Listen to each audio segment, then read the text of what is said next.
Hola, ¿qué tal? ¿Cómo estás? Seas bienvenido al curso Programación Orientada a Objetos. Vamos a continuar con el modificador static. Y ahora vamos a ver cómo se comporta el modificador static utilizándolo en métodos. Un método static se asocia a una clase y no a un objeto. No tiene acceso a los atributos de un objeto. ¿Por qué? Porque este se puede utilizar sin que exista un objeto de la clase. Si es public, es invocado de esta manera, donde yo voy a poner la clase punto y el método. Un método debe ser static si cumple alguno de los dos requisitos. Trabaja exclusivamente con atributos static de la clase. Su comportamiento depende solo de sus argumentos y no de los atributos no static de la clase, como lo dije anteriormente. Un método static se puede invocar sin que exista un objeto, por lo tanto, no debe de hacer uso de atributos que puedan ser de un objeto, es decir, atributos no static.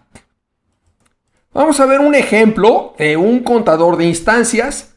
Vamos a tener la clase vec2 y en la clase vec2 vamos a tener un atributo que va a ser private static int instances, que va a tener inicialmente el valor de 0.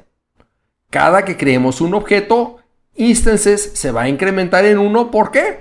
Porque en el constructor tenemos esta sentencia que hace que instances se incrementen en 1.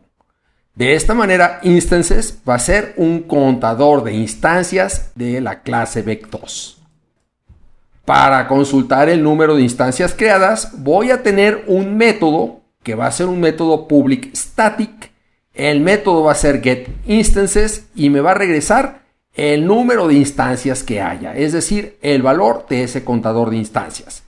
Este método tiene que ser static, ¿por qué? Para poderse invocar desde la clase. De esta manera es válido que yo refiera instances desde la clase vec2 y no va a ser válido que yo refiera instances desde this. ¿Por qué? Porque this se refiere a un objeto y instances se debe poder invocar sin necesidad de un objeto. Aquí vamos a ver un ejemplo cómo vamos a utilizar la clase vec2. Aquí, por ejemplo, yo voy a tener la clase vec2 con su atributo static, que es el atributo instances con el valor de 0. Cuando yo creo un objeto de la clase vec2, ¿qué va a pasar? Pues en este momento B1 va a tener los atributos que le pasé en el constructor, menos 3.5 en X, 10 en Y, y el contador de instancias se incrementó en 1.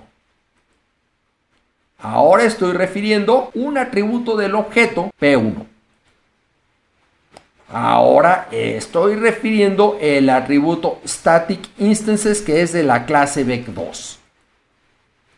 Vamos a ver ahora otro ejemplo donde vamos a crear dos objetos de la clase vec2.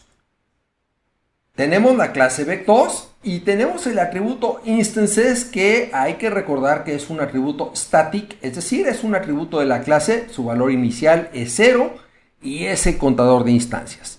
De manera que cuando yo creo el primer objeto, que es B1, ¿qué va a pasar con instances? Instances va a tomar el valor de 1, es decir, se va a incrementar.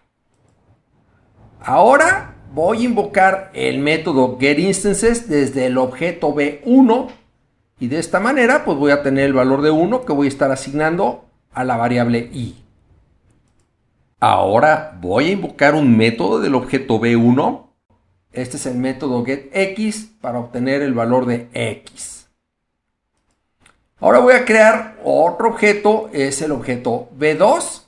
De esta manera, instances se va a incrementar otra vez. Ahora, instances toma el valor de 2. ¿Y qué va a pasar cuando invoque getInstances ahora desde el objeto B2?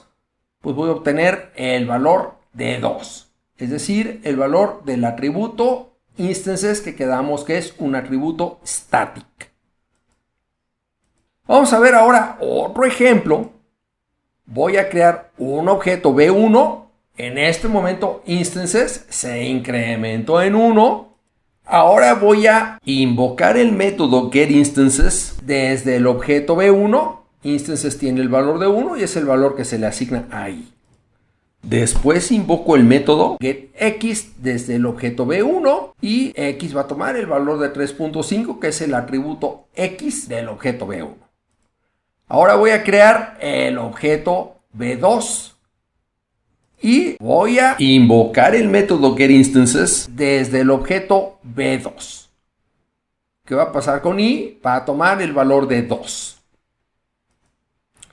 Ahora voy a crear otro objeto, el objeto B3, instances, se incrementa otra vez, ahora tiene el valor de 3, para posteriormente invocar el método getInstances, ahora desde el objeto B3, va a regresar 3, después voy a invocar otra vez el método getInstances desde el objeto B2, me va a regresar el valor de 3, y posteriormente voy a invocar el método getInstances desde el objeto B1 y me va a regresar 3. ¿Por qué? Porque me está regresando el valor de este atributo, que es un atributo de la clase. ¿Por qué? Porque es static. Muchas gracias por tu atención y si tienes dudas, a continuación las resolvemos.